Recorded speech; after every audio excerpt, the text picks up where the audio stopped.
Friends, family, scores of people, many with balloons, at River Terrace Park this afternoon to mourn the loss of 20-year-old Taya Ashton. Taya Ashton, a transgender woman murdered last weekend. As the vigil was going on, news of an arrest in the case. They say it was a bizarre incident that led to the capture of the suspect. They say the day after the shooting, a man was running down the metro tracks at the Pentagon station. Police move in and arrest the man. And then they say they found what they believe to be the murder weapon. Under arrest and charged with murder, 27-year-old De'Allen Price, a suspect in the murder of Taya Ashton. Taya Ashton found dead inside her home in Suitland. It happened Saturday night at the Sussex Square Apartments. Taya lived on the second floor. There's no sign of forced entry. Police say she knew the murder suspect. Police say they uncovered no evidence that Taya's death was due to her gender identity. But Taya's grandfather has a different opinion about that. Because when the two officers go in, I'm right there. I see what they saw, and I'm saying what I saw told me that something was afoul, had to do with his gender identity. That's what I believe. Murder suspect Price is being held in a Virginia jail awaiting extradition to Prince George's County. I'm Pat Collins, News 4.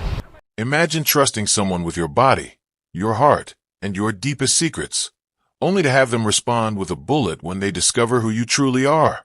In the quiet suburb of Suitland, Maryland, a 20-year-old black transgender woman named Taya Ashton lived her truth openly and proudly. But on a warm summer night in 2021, that truth became her death sentence. The man who had shared her bed for months, who had whispered affection into her ear, would claim that learning about her gender identity justified pulling the trigger. This isn't just a story about murder. It's about the deadly consequences of hatred disguised as shock. On July 17, 2021, police responded to a distress call at an apartment complex on Brooks Drive. Inside, they discovered 20-year-old Taya Ashton with a fatal gunshot wound. She was pronounced dead at the scene.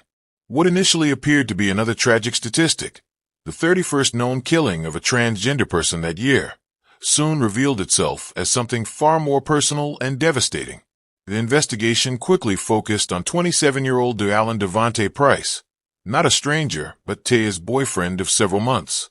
After the murder, Price fled with items from Taya's apartment, eventually attempting to escape through a metro rail tunnel near Pentagon City, where authorities recovered the murder weapon.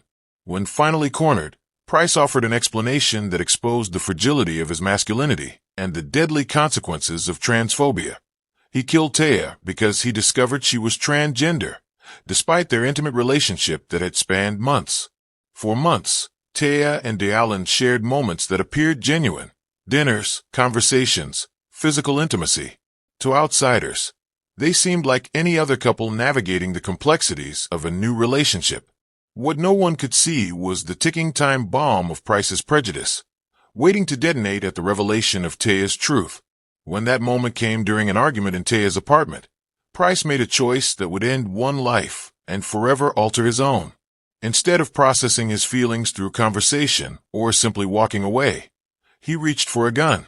The relationship that had seemed normal on the surface revealed its deadly undercurrent in seconds. This wasn't a crime of passion or a heated dispute that escalated. It was a calculated response to learning something about a person he claimed to care for. The most disturbing aspect? Price later admitted in court that the sole trigger for his violence was discovering Taya was transgender. Stay with me as we examine how this tragedy unfolded and what warning signs might have been missed. Could Taya have protected herself? Could those around her have recognized the danger? By understanding the dynamics that led to this heartbreaking outcome, we might save lives in the future. Whether you're transgender, know someone who is, or simply care about human dignity, this story contains crucial lessons for all of us. I'll break down the relationship, the crime, and the aftermath to provide insights that could help you or someone you love avoid a similar fate. Your safety might depend on what you learn today. Born Tavin Ashton, Taya grew up in the Washington, D.C. metropolitan area, navigating the complex journey of self-discovery that would eventually lead her to embrace her identity as a young black transgender woman. By the age of 20, Taya had already faced and overcome obstacles that many people never encounter in a lifetime. Growing up in a region with deep cultural divides, she learned early to balance authenticity with survival. Friends who knew Taya throughout her transition described her evolution as graceful yet determined. She didn't simply exist, she blossomed, finding her voice and style with each passing year. Despite living in a society where transgender women of color faced disproportionate violence and discrimination, Taya refused to hide in the shadows. She chose visibility in a world that often punishes such courage. By 2021, Taya had established herself in Suitland, Maryland, creating a life that reflected her true self. Her apartment on Brooks Drive became both sanctuary and social hub, a place where she could fully express herself without judgment. Though her journey wasn't without struggles, financial challenges, occasional discrimination, and the everyday hurdles of being a young adult, those who knew her best say Taya approached life's difficulties with remarkable resilience and an unwavering commitment to living authentically. Taya radiated an infectious energy that drew people to her. With a smile that could illuminate a room and a laugh friends described as musical, she possessed a natural charisma that transcended first impressions. Those who knew her spoke of her quick wit, her fashion sense, and her ability to make others feel instantly comfortable in her presence. Beyond her magnetic personality, Taya demonstrated remarkable entrepreneurial drive. At just 20, she had already begun organizing pop-up events in her community, showcasing her business acumen and creative vision. She worked as a substitute teacher, revealing her patience and nurturing nature. Friends recalled how Taya would excitedly share business ideas, from fashion ventures to event planning services, always with detailed plans for execution. She maintained a notebook filled with concepts and strategies, evidence of a mind constantly generating opportunities. Despite her youth, Taya approached her entrepreneurial pursuits with the seriousness and dedication of someone twice her age. At the center of Taya's support system stood her grandfather, Stuart Anderson, a respected community activist in Washington, D.C.'s Ward 8. Their bond transcended the typical grandparent-grandchild relationship, evolving into a profound friendship built on mutual respect and unconditional love. Several times each week, Taya would visit her grandfather, often bringing home-cooked meals and staying to share stories about her latest ventures or community activities. Anderson became not only Taya's biggest champion, but also her fiercest protector. He embraced her identity without hesitation, setting an example for others in the family. When Taya faced discrimination, her grandfather offered both emotional support and practical guidance. Their conversations ranged from neighborhood politics to Taya's dreams for the future, with Anderson providing the wisdom of experience, while Taya contributed fresh perspectives. This intergenerational exchange strengthened both their lives, creating a foundation of acceptance that allowed Taya to flourish despite external challenges. Taya's commitment to her community manifested through consistent action rather than mere words. She frequently organized fundraisers for local causes, leveraging her event planning skills to gather support for everything from youth programs to LGBTQ+ resources. Neighbors recalled how Taya would check on elderly residents during extreme weather, offering assistance with groceries or simply providing companionship. As a substitute teacher, she connected with students who felt marginalized, creating safe spaces for authentic expression. Many local teenagers viewed her as both mentor and friend. Even after her death, stories emerged of Taya's quiet generosity, bills anonymously paid, encouraging notes left, and countless small kindnesses that revealed the depth of her community impact. In Prince George's County, a grand jury returned an indictment against a man accused of murdering a 20-year-old woman who was transgender. Prosecutors say 27-year-old De'Allen Price shot and killed Taya Ashton in her apartment in Suitland on July 17th. You're looking at the state's attorney, Aisha Braveboy, there. Now, Price was arrested the next day on unrelated charges after running from officers and onto the metro tracks at the Pentagon City Station. That's where investigators say they found the weapon linked to Ashton's murder. Prosecutors and police say this was not a random attack. We don't know exactly what the motive is at at this point, but we do know that they were in a relationship. Yeah, a romantic relationship. Price is still being held on those unrelated charges in Arlington. Now in Prince George's County, he's charged with first and second degree murder. In the early months of 2021, Taya Ashton and DeAllen Price crossed paths at a local gathering in Prince George's County. According to friends who witnessed their first interaction, the connection appeared instant and mutual. Price, 27 at the time, approached Taya with confidence, complimenting her style and engaging her in conversation that lasted hours beyond their initial introduction. Social media records later examined by investigators showed that within days of meeting, the two had connected online, exchanging flirtatious messages and making plans to see each other again. Their digital conversations revealed a rapidly developing attraction, with Price actively pursuing Taya's attention through consistent communication. Friends of Taya noted that she seemed genuinely excited about this new relationship, sharing screenshots of their conversations and expressing optimism about Price's apparent acceptance and interest in her. Neither Taya nor those close to her detected any warning signs in these early interactions that would foreshadow the violence to come. What began as casual dating quickly evolved into something more serious. By spring of 2021, Taya and DeAllen were spending multiple nights per week together, primarily at her apartment in Suitland. Their relationship developed the familiar rhythms of new romance, dinner dates, movie nights, and increasingly intimate physical connection. According to those in Taya's confidence, she believed Price fully accepted her identity, though later investigation would raise questions about what was actually disclosed between them. Their social media presence as a couple increased, with photos showing them at local restaurants, community events, and relaxing together at Taya's place. Price introduced Taya to several friends, presenting her as his girlfriend without qualification. Taya, in turn, mentioned Price to her grandfather during their regular visits, describing him as respectful and attentive. Text messages recovered from Taya's phone revealed exchanges of affection and future plans, including potential weekend trips and attendance at family gatherings. By early summer, the relationship had progressed to include physical intimacy on a regular basis. Friends reported that Taya seemed happier, more confident, and hopeful about this relationship than previous ones. She confided to a close friend that Price made her feel seen and desired, validating her not just as a woman, but as a complete person worthy of love and respect. Beneath the surface of their seemingly functional relationship lay complex dynamics that would eventually prove fatal. While Price publicly embraced the relationship, investigators later discovered concerning patterns in his private behavior. He maintained separate social circles that never intersected with Taya, compartmentalizing his life in ways that, in retrospect, suggested discomfort or shame. Text messages from Price's phone revealed moments of possessiveness and subtle control, particularly regarding Taya's appearance and social activities. When she attended events without him, his messages would become more frequent, demanding updates and photos as proof of her whereabouts. These controlling behaviors escalated gradually, with Price occasionally expressing disapproval of Taya's clothing choices or questioning her friendships with other men. For her part, Taya navigated these challenges with patience, often reassuring Price while maintaining her independence. Friends noticed occasional tension between them at social gatherings, particularly when Taya received attention from others.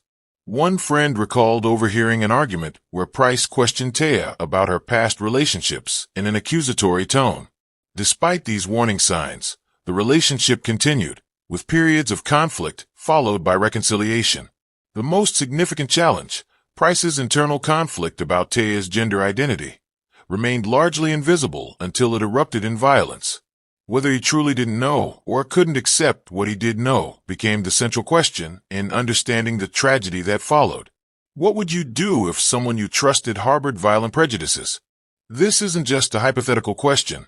It's a reality many people face every day. The relationship between Taya and DeAllen demonstrates how prejudice can hide behind smiles and affection, only to emerge with deadly consequences when challenged. Have you ever discovered someone close to you held beliefs that shocked or frightened you? How did you respond? Your experiences and insights could help others recognize warning signs before tragedy strikes. Perhaps you've witnessed controlling behaviors in relationships that escalated over time, or noticed how someone compartmentalized different aspects of their life to hide their true nature. Share your thoughts in the comments below. Your perspective might provide the crucial insight someone needs to recognize danger in their own relationship. Together, we can learn to identify these hidden threats and protect ourselves and our loved ones from those who mask hatred behind affection. The 48 hours before Taya's murder showed no obvious signs of the violence to come. On Thursday, July 15th, Taya and Price were seen shopping together at a local mall, with security footage capturing them holding hands and appearing affectionate. That evening, they dined at a restaurant near Taya's apartment, where waitstaff later recalled they seemed like any other couple enjoying each other's company.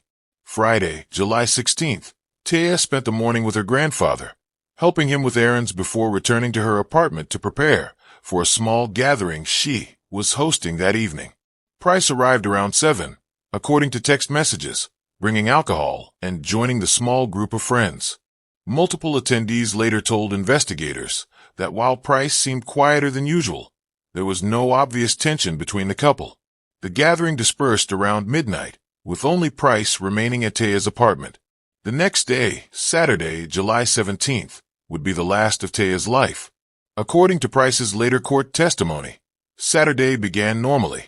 The couple slept late, ordered breakfast delivery, and spent the afternoon watching movies. Around 7 in the evening, a seemingly minor disagreement about dinner plans escalated unexpectedly. What began as a trivial argument transformed when the conversation shifted to their relationship's future. During this increasingly heated exchange, Taya allegedly made a comment about Price's need to fully accept her if they were to continue together. Price claimed this was the moment he directly asked Taya about her gender history, though friends of Taya insisted she had been open about her identity from early in their relationship. Regardless of what had been previously disclosed, Price's reaction to the explicit confirmation was immediate and violent. In his own words during sentencing, Price described feeling deceived and humiliated upon what he claimed was his first realization that Taya was transgender. Despite months of physical intimacy, he maintained that this knowledge was new to him. The court would later hear how Price's anger intensified as Taya attempted to explain that her identity didn't change anything about their relationship or his sexuality. As she tried to calm him, emphasizing that he had been attracted to her as a woman all along, Price's rage continued to build toward its fatal conclusion. Officers arrived at Taya's apartment at 10:23 p.m., finding her unresponsive with a single gunshot wound to the chest. Despite immediate life-saving efforts, she was pronounced dead at the scene. Police secured the area and began canvassing for witnesses, quickly learning about Price's relationship with Taya from neighbors who had seen him regularly at the apartment.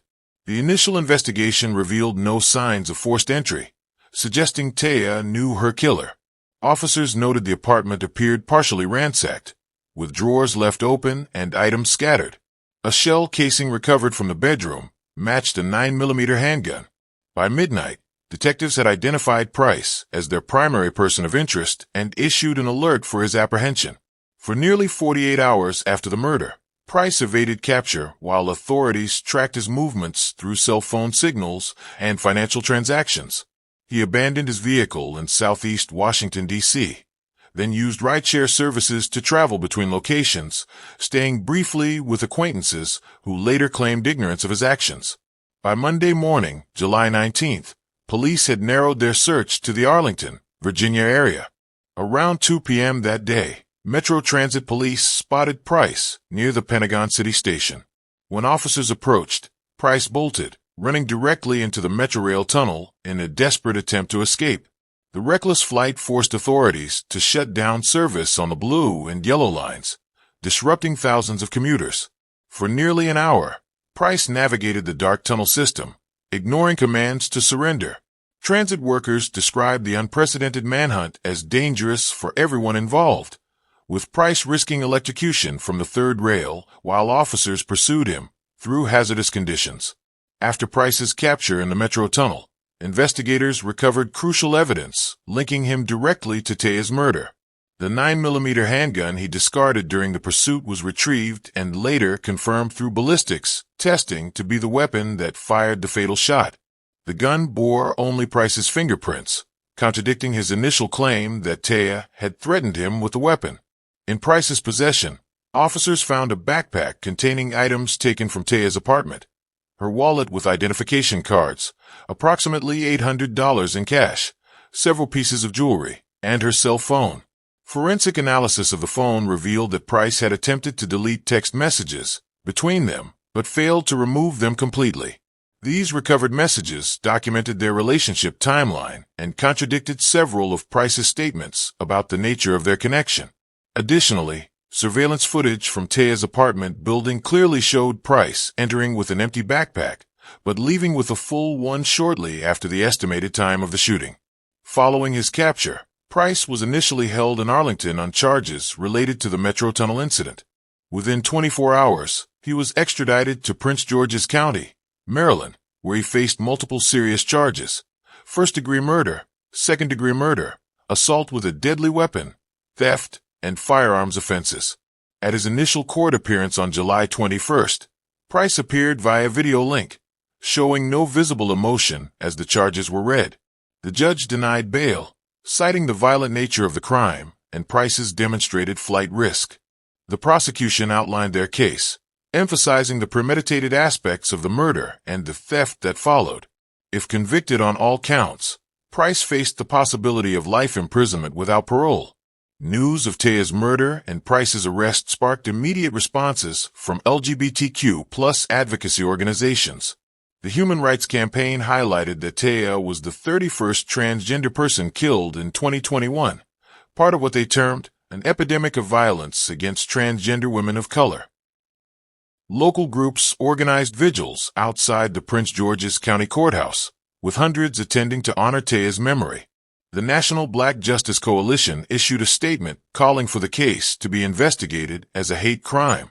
Community leaders, including Taya's grandfather, spoke at press conferences demanding justice and greater protections for transgender individuals.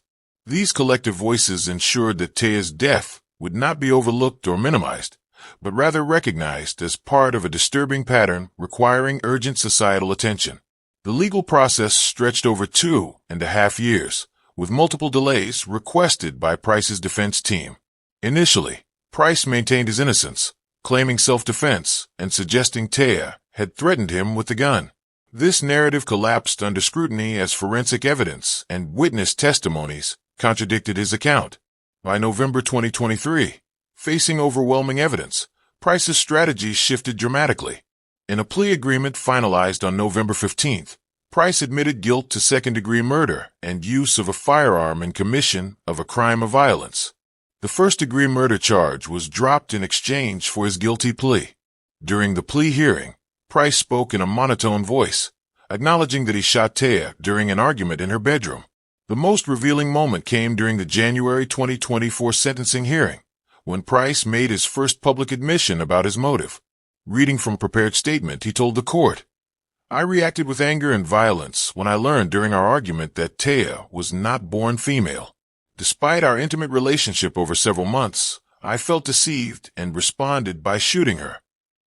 This admission stunned the courtroom, confirming what Taya's family and advocates had maintained from the beginning, that her murder was directly linked to anti-transgender prejudice. The prosecutor later described this confession as a textbook hate crime disguised as a moment of passion. While Price never formally invoked the transpanic defense, his admission effectively aligned with its core premise, the notion that discovering someone's transgender identity justifies a violent response. This controversial defense strategy has historically been used to mitigate sentences in cases involving violence against transgender individuals, particularly in intimate contexts. By 2024, 15 states had banned this defense, recognizing it as a dangerous legitimization of anti-transgender violence. Maryland, however, was not among them at the time of Price's trial. The prosecutor addressed this directly in court, stating, "Let's be absolutely clear. Learning someone is transgender is never justification for violence, let alone murder. This defense perpetuates the dangerous idea that transgender lives are somehow deceptive or less valuable." Taya's grandfather spoke powerfully against this narrative during his victim impact statement, emphasizing that Taya lived her truth openly and honestly. The only deception here was Price pretending to accept her while harboring deadly prejudice. On January 12, 2024, Judge Michael Pearson delivered the sentence: 60 years in prison with all but 48 years suspended, followed by 5 years of supervised probation. In his remarks, Judge Pearson rejected any notion that Price's motive mitigated his actions, stating, "This court finds that the defendant's claimed surprise about Ms. Ashton's gender history in no way diminishes the heinousness of this crime." The sentence exceeded standard guidelines for second-degree murder in Maryland, reflecting the hate-motivated nature of the killing. Taya's family members, who had attended every hearing wearing purple, her favorite color, embraced each other as the sentence was announced. Outside the courthouse, Stuart Anderson addressed supporters and media. "Today doesn't bring Taya back, but it sends a message that her life mattered, that transgender lives matter. 48 years won't erase our loss, but perhaps it will prevent another family from experiencing this pain." Taya Ashton's murder exists within a disturbing pattern of violence against transgender individuals in America. In 2021 alone, at least 50 transgender people were killed nationwide, the deadliest year on record at that time. This violence disproportionately affects Black transgender women, who face intersecting oppressions based on race, gender, and transgender status. The Human Rights Campaign reports that intimate partners perpetrate approximately 1 in 5 transgender homicides, making relationship violence a significant threat. These crimes often follow a similar pattern: initial acceptance followed by violent rejection when transphobia overcomes attraction. Most disturbing is how frequently these murders involve excessive violence, suggesting not just killing but punishment for transgressing gender norms. This epidemic reflects broader societal attitudes that dehumanize transgender individuals, media narratives that frame transgender identity as deceptive, political rhetoric that questions transgender legitimacy, and legal systems that still accept panic defenses all contribute to a culture where such violence becomes normalized and, in the minds of perpetrators like Price, justified. Examining Taya's relationship with Price reveals several warning signs that, while subtle, might help others identify potentially dangerous partners. Controlling behaviors often emerge gradually. Price's increasing demands for updates on Taya's whereabouts and questioning of her friendships represented early red flags. His compartmentalization of their relationship, keeping Taya separate from certain friends and family, suggested shame rather than pride in their connection. Experts in relationship violence point to several concerning patterns: partners who express discomfort with your identity while claiming acceptance, excessive questioning about past relationships, sudden mood shifts, particularly after intimate moments, and isolation tactics that separate you from support networks.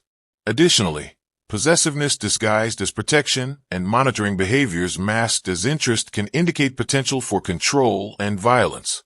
For transgender individuals specifically, partners who show curiosity about surgical status, express concerns about what dating you means about them, or seem overly focused on physical aspects rather than emotional connection may harbor unresolved transphobia that could eventually turn dangerous.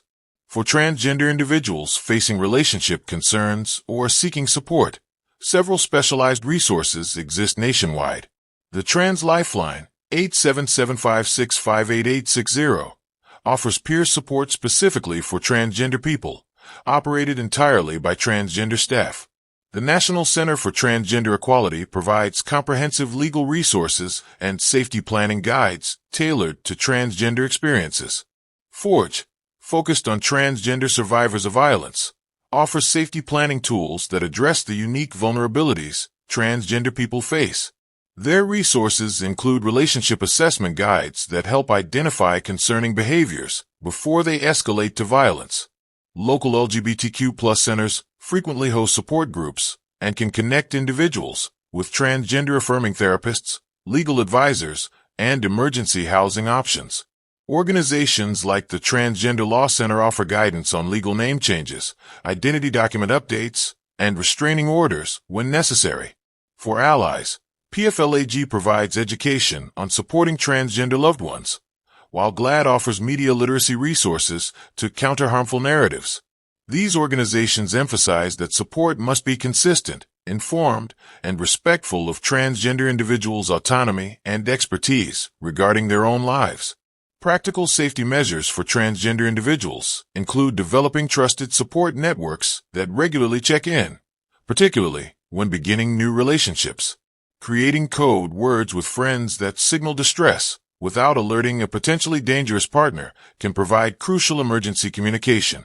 Documentation of concerning behaviors, stored securely outside the home, creates evidence if legal intervention becomes necessary. Community-based safety initiatives have proven effective in many areas. Safe Walk programs pair transgender individuals with volunteers for accompaniment during vulnerable times.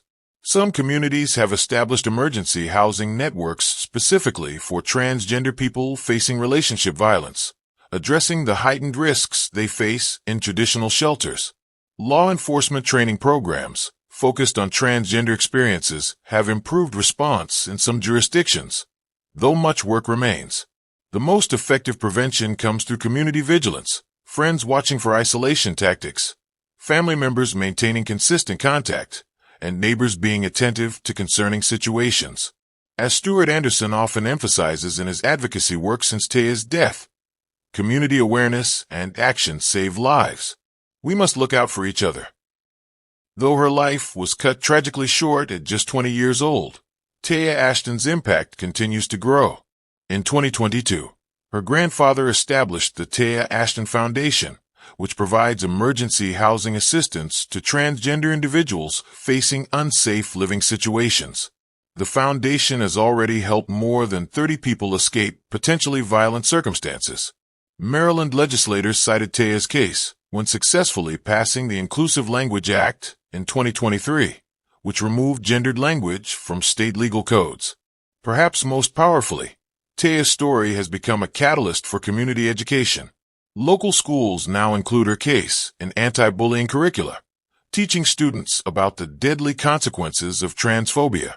The annual Taya Ashton Memorial Walk draws hundreds of participants each July, raising both awareness and funds for transgender support services.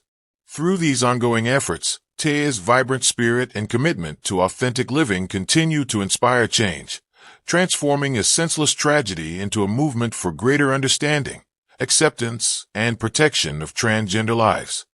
Taya's murder offers painful but crucial lessons about the dangers of hidden prejudice and the importance of genuine acceptance. First, we must recognize that violence against transgender individuals often comes from those claiming to care for them, making awareness of relationship red flags essential for everyone, not just those directly affected. Second, the case highlights how quickly prejudice can turn deadly when challenged, underscoring the need for comprehensive hate crime legislation and elimination of panic defenses nationwide. Perhaps most importantly, Taya's story demonstrates that societal attitudes directly impact individual safety. When media, politics, and culture frame transgender identity as deceptive or threatening, they create the conditions where someone like Price can justify murder as a reasonable response to learning someone's gender history. Changing these narratives isn't just about political correctness, it's about preventing violence. As Stuart Anderson often says in his advocacy work, the words we use and the stories we tell about transgender people can either build bridges of understanding or weapons of destruction. If this story moved you, please take action now. Like this video to help it reach more viewers who need to hear Taya's story. Subscribe to Explosive True Crime Stories for more cases that not only captivate but educate and potentially save lives. Sharing this video could literally protect someone in your network who's facing similar dangers, but doesn't recognize the warning signs. But beyond these simple actions, I want to hear from you. What additional safety measures would you suggest for transgender individuals or anyone in potentially dangerous relationships? Perhaps you've experienced warning signs I didn't mention, or you know of local resources that others might benefit from learning about. Your insights in the comments below could provide the crucial information someone needs to protect themselves or a loved one. Remember that prevention happens through community awareness and action. Each comment, each share, each conversation sparked by Taya's story creates ripples that can ultimately save lives. The most powerful tribute we can offer Taya isn't just remembering her tragedy, but working together to ensure it isn't repeated. So please engage with this content, spread the word, and be part of the solution. What will you do today to help create a safer world for transgender individuals in your community?